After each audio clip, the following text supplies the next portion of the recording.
এই জাগরণ কার কেউ কমিয়ে তুলতে পারবে না, ঠিক কিনা ভাইয়ের আমার? আপনারা যারা আমাদেরকে বারবার আওয়ামী টেক লাগাতে চান, আমরা বলি আমাদের আল্লামা ইসলাম ফারুকীকে 2014 সালে তার বাসার মধ্যে নির্মমভাবে শহীদ করেছিল। কই সে আওয়ামী সরকার তো আল্লামা ইসলাম ফারুকী হত্যার বিচার করে নাই। আমরা জানি 2014 সালে হাটহাজারীতে আমাদের সেনাকর্মী শহীদ সাইফুল ইসলামকে শহীদ করেছিল। কই আমরা তো কোনো শহীদ সাইফুলের হত্যার বিচার পাই নাই। 2013 সালে আমাদের নৈমুদ্দিনকে শহীদ করেছিল, আমরা কোনো হত্যার বিচার পাই নাই।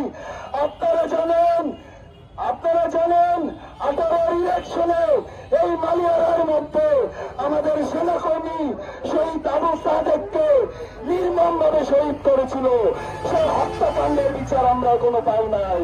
তাহলে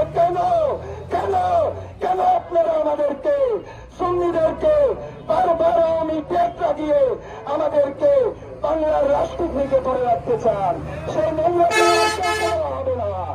আমরা জানি আমার ভাই রহিসুদ্দিনকে কারা হত্যা করেছে, যারা 71-এ দেশের স্বাধীন